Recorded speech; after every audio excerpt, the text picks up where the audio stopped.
السلام علیکم۔ سید عبد المجید ندیم چینل میں آپ سب دوستوں کو خوش آمدید۔ آج ہم آپ کے لیے بیان لے کے آئے ہیں حضرت علامہ سید عبد المجید ندیم شاہ صاحب رحمۃ اللہ تعالی علیہ کا۔ تو آئیے ہم سب مل کر حضرت شاہ صاحب کا یہ بیان سنتے ہیں۔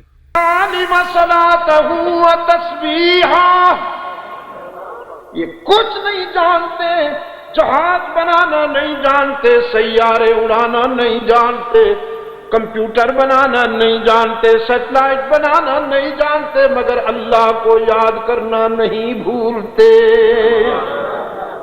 اور تو رات کے 1 بجے سے دن کے 1 بجے تک جانور کی طرح پڑا رہتا ہے۔ میں تجھے ذوی العقول کہوں یا انہیں ذوی العقول کہوں؟ اور مغرب کے وقت اللہ کی یاد کے بعد جب چڑیاں خاموش ہو جائیں، رات کے کسی حصے میں آپ ان کو جگا نہیں سکتے، بلوا نہیں سکتے، جگائیں گے تو صحیح۔ میں جا کے کہوں ہاشمی ہوں، لوگ مجھ سے بڑی عقیدت رکھتے ہیں، ذرا مجھے چہک کر دکھاؤ۔ شاہ صاحب جا کے کہیں اولاد رسول ہوں، ذرا چہک کے دکھاؤ۔ کوئی حاکم، کوئی بادشاہ وقت کا چلا آئے اور چڑیوں سے رات کے 12 بجے کہے ذرا چہک کے دکھاؤ جیسے مغرب کے وقت چہک رہی تھی، نہیں مانتی کسی۔ چھیڑو گے تو مر جائیں گی، گریں گی، مرتی جائیں گی، بولیں گی نہیں، بولنے کا وقت صبح آئے گا۔ وہ اپنے ٹھیک وقت پر اللہ کو یاد، یعنی ڈسپلن دیکھیے، نظم دیکھیے۔ فطرت نے انہیں یہ نظم دیا ہے، اس نظم کو فالو کر رہی ہیں، نظم کی پابندی ہو رہی ہے۔ میں ماریشس میں تھا، جو افریقہ کا مرکزی وہ ہے پلیس ہے، تو جہاں میری رہائش تھی، میرے ساتھ والے مکان میں ٹھیک تہجد کے وقت ایک مرغ اپنے پروں کو یوں پھڑپھڑاتا تھا اور اذان دیتا تھا۔ حضور صلی اللہ علیہ وسلم نے فرمایا لا تسبوا الدیک، مرغ کو گالی نہ دیا کرو، ذبح کر کے کھا جاؤ بے شک، لیکن بیچارے کی دل آزاری نہ کیا کرو، اس لیے کہ یہ اللہ کو یاد کرتا ہے۔ یہ اصلی مرغ کی بات کر رہا ہوں، تیرے اس یہ گورے مرغ کی بات نہیں کر رہا، مشکوک النسل کی، اس کو تو میں مرغ مانتا ہی نہیں ہوں۔ یہ مخلوق تو اللہ کی ہے، یہ تو میں مانتا ہوں کہ مخلوق اللہ کی ہے، لیکن اس کو لایا انگریز ہے۔ جب اس برائلر شیور مرغ نے اذان دی، اس دن قیامت آ جائے گی۔ تو وہ دیسی مرغ جو تھا نا جی، وہ اذان، اور لگتا یہ تھا علماء کرام کہ وہ اس علاقے کے مرغوں کا امام ہے، یعنی اس کی اذان کے بعد اطراف و اکناف کے سارے مرغ اذان دیتے تھے، اور ان کی اذان میں کوئی ملاوٹ بھی نہیں تھی، ایک جیسے، کوئی فرقہ واریت نہیں تھی۔ تو بگڑے ہوئے اب گزرے ہوئے یہ جو بناسپتی اشاک ہیں، اذانوں کے ذریعے فرقہ واریت، کوئی سیدنا علی کا نام استعمال کرتا ہے فرقہ واریت کے لیے، کوئی رسول اللہ کا نام، یعنی اشہد ان محمد الرسول اللہ، اشہد ان محمد الرسول اللہ موجود ہونے کے باوجود فرقہ واریت مجبور کرتی ہے کہ وہ آگے پیچھے کچھ نہ کچھ ملائیں تاکہ اپنی آئیڈینٹی علیحدہ، جیسے سیاسی پارٹیاں ہوتی ہیں، یہ سادہ پرچم ہے، یہ سادہ جھنڈا ہے۔ اللہ اس ملک پر رحم فرمائے۔ اسلام نے اس ملک کو بنایا، اب اسلام کو متنازع بنایا جا رہا ہے، ایجنسیاں اس ملک میں اسلام کو متنازع بنا رہی ہیں۔ یہودی نہیں لڑتے، عیسائی نہیں لڑتے آپس میں، سکھ نہیں لڑتے، ہندو نہیں لڑتے، ان کو دیکھیں قابو میں نہیں آتے۔ کوئی اگر کہے بھائی مسجد نبوی کے میناروں سے جو اذان بلند ہو رہی ہے تم بھی اسی طرح کرو، یہ چھوڑو تب آپ بھی ہوئے،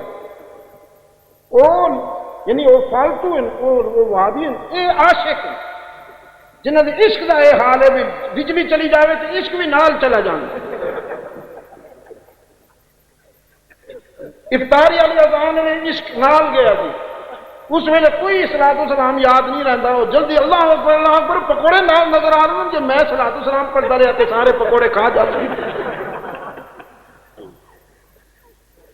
اللہ کی مخلوق نے ابھی تک فطرت کے اصولوں کو اللہ کی مخلوق نے نہیں بدلا۔ انسانوں کا حال دیکھیے۔ تو دوستو،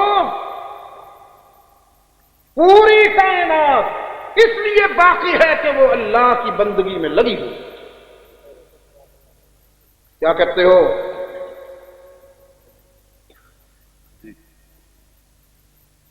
پھر نہ بچے، ہاں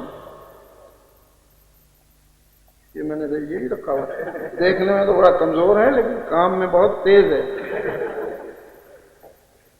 تو پوری کائنات اللہ کی بندگی کر رہی ہے، اس لیے باقی آپ کو اگر خوشیاں چاہیے،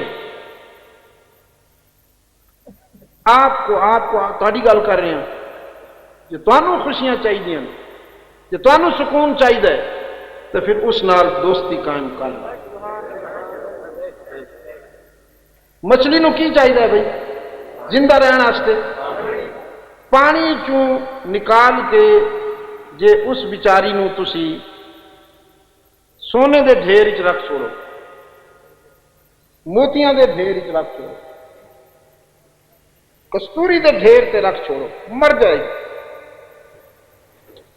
چاہے میلا کچیلا ہو لیکن پانی ہو، زندگی گزار لگے گی، چلو خوش نہ ہوئے گی، میلا کچیلا پانی صاف ستھرا ہوئے تو خوش ہو کے زندگی گزار چھوڑے گی، تو یہ نہیں تو میلے کچیلے چیز زندہ رہ جائے گی۔ جس طرح مچھلی کو زندہ رہنے کے لیے پانی چاہیے نا، آپ کے دل کو بھی اطمینان کے لیے ذکر اللہ چاہیے۔ تو پیار کر بیٹھا ہے اولاد سے، تو پیار کر بیٹھا ہے مال سے، نہ مال نے کسی سے وفا کی ہے نہ اولاد نے، اللہ ماشاء اللہ، اللہ ماشاء اللہ۔ میں کہا کرتا ہوں، دو ٹانگوں اور دو بازوں والے جانور ہر گھر میں پیدا ہوتے ہیں، انسان کسی کسی گھر میں پیدا ہوتے ہیں۔ اس لیے قرآن کہتا ہے لا تلہکم اموالکم ولا اولادکم عن ذکر اللہ یا ایھا الذین آمنوا، اہل ایمان، لا تلہکم اموالکم ولا اولادکم عن ذکر اللہ، اللہ کی یاد سے تمہیں مال اور اولاد کہیں دور نہ لے جائیں، یہ تمہاری ہلاکت کا سبب بنے گا۔ ان من ازواجکم واولادکم عدوا لکم، ان من آبائکم واجدادکم نہیں فرمایا، ان من ازواجکم واولادکم عدوا لکم، تہاڈیاں بیویاں تے تہاڈے اولاد وچ تہاڈے دشمن موجود ہیں، ڈریا کرو۔ یہ نہیں فرمایا تہاڈے پیو ماں وچ بھی تہاڈے دشمن موجود ہیں، اس واسطے کہ پیو ماں کدے دشمنی کر نہیں سکتا۔ ہاں جی، بگڑتی تو نسل ہے نا جی۔ اور اقبال کہتا ہے یہ مال و دولت دنیا، یہ رشتہ و پیوند، یہ تو نے جو بت سجا رکھے ہیں اپنے خیال کی دنیا میں، یہ مال و دولت دنیا، یہ رشتہ و پیوند، یہ مال و دولت دنیا، یہ رشتہ و پیوند، بتان وہم و گمان، بتان وہم و گمان، یہ تے سارے تیرے خیالی بتن جڑے تو سجا کے بیٹھے ہیں۔ راستہ ایک ہے سکون کا، لا الہ الا اللہ، لا الہ الا اللہ۔ جے تھوڑی دیر واسطے آ جاؤ نا دل دی دنیا وچ، تے ہونی میں دس چھوڑا تانوں بھی سکون کس نو آکھ دینا، میدے چ ذرا نکل آؤ نا تھوڑی دیر واسطے، لا الہ الا اللہ، لا الہ الا اللہ، لا الہ الا اللہ، لا الہ الا اللہ۔ اذکر اللہ ذکرًا کثیرا اذکروا اللہ ذکرًا کثیرا. میرے محبوب انہاں نوں بھلی گل یاد دیواؤ. اے آلے دوالے لبے پھردے نے سٹسفیکشن تے سکون. انہاں مچھلیاں نوں آکھو تسی اپنے پانی جاؤ. لا الہ الا اللہ لا الہ الا اللہ لا الہ الا اللہ لا الہ الا اللہ. یہ کلمہ فصل گلو لالا کا نہیں پابند. یہ کلمہ فصل گلو لالا کا نہیں پابند. بہار ہو کے خزاں لا الہ الا اللہ لا الہ الا اللہ لا الہ الا اللہ لا الہ الا اللہ. اگرچہ بت ہیں جماعت کی آستینوں میں، اگرچہ بت ہیں جماعت کی آستینوں میں، مفادات کے بت، پارٹیوں کے بت، علاقائیت کے بت، لسانیت کے بت، وہ بت جو اسلام نے توڑے ہوس نے پھر بنا ڈالے. وہ اقبال کہتا ہے نا، براہیمی نظر پیدا بڑی مشکل سے ہوتی ہے. براہیمی نظر پیدا بڑی مشکل سے ہوتی ہے. ہوس چھپ چھپ کے پہلو میں بنا لیتی ہے تصویریں. اگرچہ بت ہیں جماعت کی آستینوں میں، مجھے ہے حکم اذاں لا الہ الا اللہ لا الہ الا اللہ لا الہ الا اللہ لا الہ الا اللہ الا اللہ الا اللہ الا اللہ الا اللہ لا الہ الا اللہ لا الہ الا اللہ محمد رسول اللہ. اب ایک بات یاد رکھنا، تسبیح عام ہے، ذکر خاص ہے. تسبیح عام ہے، ذکر خاص ہے. بے شک حق تعالی نے فرمایا وَسَبِّحُوا بُكْرَةً وَأَصِيلًا، لیکن وہ آگے جا کے فرمایا، بات یہاں سے شروع ہوئی اذکروا اللہ ذکرًا کثیرا. پہلے خصوصی رستہ اختیار کر کے مجھ تک پہنچو، پھر وہ بھی کہو جو ساری کائنات کہہ رہی ہے،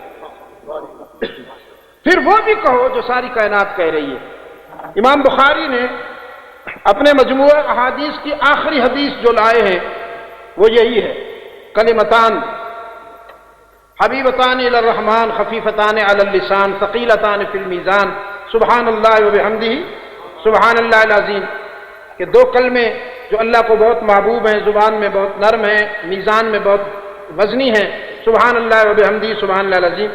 یہ اصل میں امام بخاری یہ کہنا چاہتے ہیں کہ تسبیح جو ہے سبحان اللہ وبحمدہ سبحان اللہ العظیم، یہ کلمہ فطرت، وظیفہ فطرت. پوری کائنات آسمان و زمین اور جو کچھ اس میں ہے سب کہہ رہے ہیں سبحان اللہ و بحمدہ، سبحان اللہ العظیم، سبحان اللہ و بحمدہ، سبحان اللہ العظیم، والملائکۃ یسبحون بحمدہ سبوح قدوس سبوح قدوس۔ تو یہ وظیفہ کائنات ہے، پوری کائنات کر رہی ہے، لیکن حق تعالی نے اپنے خاص بندوں سے فرمایا کہ تم مجھے یاد کرو، ذکر کی طرف آؤ۔ ان فی خلق السماوات والارض واختلاف اللیل والنہار، ان فی خلق السماوات والارض واختلاف اللیل والنہار لآیات لأولی الالباب، زمین و آسمان کی تخلیق میں، گردش لیل و نہار میں اولو الالباب کے لیے میری معرفت کی دلیلیں ہیں۔ وہ کون ہیں اولو الالباب؟ الذین یذکرون اللہ، جو مجھے یاد کرتے ہیں، میرے ذکر میں رہتے ہیں، قیاما کھڑے ہوئے، قعودا بیٹھے ہوئے، وعلی جنوبہم کروٹیں بدلتے ہوئے، قائما قائدا علی جنوبہم، وَيَتَفَكَّرُونَ فِي خَلْقِ السَّمَاوَاتِ وَالْأَرْضِ، اور صحیفہ کائنات پر غور کرتے ہیں، اس کو اسٹڈی کرتے ہیں، پھر اس نتیجے پہ پہنچتے ہیں سبحانک ما خلقت ھذا باطلا، تو کہتے ہیں یا اللہ تو پاک ہے، اس کائنات کو تو نے ناحق نہیں بنایا، باطل نہیں بنایا۔ ابھی یہ پچھلے دنوں یہ سونامی کا حادثہ ہوا، یہ بھی انسانی تاریخ کا ایک یادگار حادثہ، بڑے حادثوں میں سے tsunami, Indonesia, Sri Lanka, Thai land وغیرہ۔ تو یہ ایک تنبیہ تھی اللہ کی طرف سے۔ ہوا یہ کہ 3-4 دن پہلے وہاں کے جانور چیختے تھے، ادھر ادھر بھاگتے تھے اور چیختے تھے، کسی کو سمجھ میں نہیں آتا تھا کہ ان کو کیا ہو گیا، یہ پاگل ہو گئے ہیں۔ ان کی جو حس ہے نا جی جانوروں کی، اس میں یہ ادراک اللہ نے ڈال دیا ہے فطرتاً کہ وہ اللہ کی ناراضگی کے آثار کو سمجھ لیتے۔ قوم یونس کے جب اللہ کی ناراضگی کے آثار آئے تھے تو اس وقت بھی یہی ہوا کہ پرندے اور جانور یہ سب چیختے چلاتے تھے، ادھر ادھر بھاگتے تھے۔ ان کو چیختا چلاتا ہوا دیکھ کر پوری قوم لرز گئی، کانپ اٹھی اور اللہ سے معافی مانگ لی، اللہ نے ان کو معاف کر دیا۔ یہاں بھی ہاتھیوں کے بڑے بڑے غول چیختے ہوئے ادھر بھاگ رہے ہیں ادھر بھاگ رہے ہیں، لیکن انسانوں کی سمجھ میں نہ آیا۔ انسانوں کی سمجھ میں اس وقت آیا جب سر پہ ہتھوڑا پڑا۔ یہ بگڑی ہوئی چیز بڑی عجیب ہے، انسان ترقی کرے تو فرشتوں کو کراس کر جاتا ہے، اور جب گر جائے، پستی میں گر جائے، تو پھر کوئی جانور اتنا کمینہ نہیں بنتا جتنا یہ بد نصیب ہوتا۔ یہ ایک تنبیہ تھی اللہ کی طرف سے، وارننگ تھی عصر حاضر کی جو انسانیت ہے، عالم انسانیت ہے، اس کے لیے کہ تھوڑا سنبھل جاؤ، لعلہم یرجعون۔ ظہر الفساد فی البر والبحر بما کسبت ایدی الناس لیذیقہم بعض الذی عملوا لعلہم یرجعون۔ پاکستان کے حالات آپ کو متوجہ کر رہے ہیں کہ اللہ نے تمہیں آزادی کی جو نعمت عطا فرمائی اس کی قدر کرو اور اپنے آپ کو ٹھیک کر دو، ورنہ اگر وہاں زمین تھوڑا سا جو تھوڑا سا جھنجھلا سکتی ہے تو یہاں بھی جھنجھلا سکتی ہے۔ قبل اس کے کہ ہتھوڑا پڑے، اللہ کو راضی کرنے میں دیر نہ کیجیے، اللہ سے پیار کیجیے، اللہ سے دوستی کر لیجیے، انشاءاللہ سارے مسائل حل ہو جائیں گے۔ یہ میں آپ سے کہہ رہا ہوں۔ باہر جاتا ہوں تو کبھی کبھی جرنلسٹ لوگ پوچھتے ہیں کہ یہ کیا ہو رہا ہے تمہارا، بغداد میں، کابل میں کیا ہوا، بغداد میں کیا ہو رہا ہے، چیچنیا میں کیا ہوا۔ تو میں ان سے تو یہ کہتا ہوں کہ الحمدللہ میں کل بھی مظلوم تھا، آج بھی مظلوم، مظلومیت میری پہچان ہے۔ مسلمان ہمیشہ مظلوم چلا آ رہا ہے، کبھی یہ ظالم نہیں ہوتا۔ جب یہ ظالم بن جائے تو پھر یہ مسلمان نہیں رہتا. مظلومیت اس کی شناخت تھی، مظلومیت اس کی شناخت ہے. اس کی کامیابیوں اور اس کی فتوحات کا آغاز مظلومیت کے لمحوں سے ہوتا ہے. میں اگر بدر کی شناخت رکھتا ہوں، یرموک کی شناخت رکھتا ہوں، اگر میں قادسیہ اور مدائن کی شناخت رکھتا ہوں تو عثمان ابن عفان کی شناخت بھی رکھتا ہوں، عمر فاروق کی شناخت بھی رکھتا ہوں، حسین ابن علی کی شناخت بھی رکھتا ہوں، شاملی اور بالاکوٹ کی بھی شناخت رکھتا ہوں. غم کی جاگیر وراثت میں ملی ہے مجھ کو، غم کی جاگیر وراثت میں ملی ہے مجھ کو. اپنی جاگیر میں رہتا ہوں نوابوں کی طرح، اپنی جاگیر میں رہتا ہوں نوابوں کی طرح. تو کوئی ظالم میری مظلومیت پہ خندہ زن نہ ہو، وہ اپنے ظلم کی اپنی خیر منائے. کب تک ظالم رہے گا؟ لیکن آپ سے کہتا ہوں کہ خود کو اللہ کی رحمت کا حقدار بناؤ. وہ کرم کرنے پہ تیار ہے، وہ راضی ہونے پہ بھی تیار ہے، آپ اس کو راضی کرنے کا فیصلہ کر لیجیے. وآخر دعوانا الحمدللہ رب العالمین. جی دوستو، ابھی آپ سماعت فرما رہے تھے حضرت علامہ سید عبد المجید ندیم شاہ صاحب رحمۃ اللہ تعالی علیہ کو. آپ سب دوستوں سے گزارش ہے کہ ہمارے اس چینل کے ساتھ اسی طرح جڑے رہیں اور حضرت شاہ صاحب کے بیانات کو آگے بھی شیئر کرتے رہیں. آپ سب دوستوں کا بہت شکریہ. ملتے ہیں ایک نئی ویڈیو کے ساتھ. تب تک کے لیے اللہ حافظ. پاکستان پائندہ باد.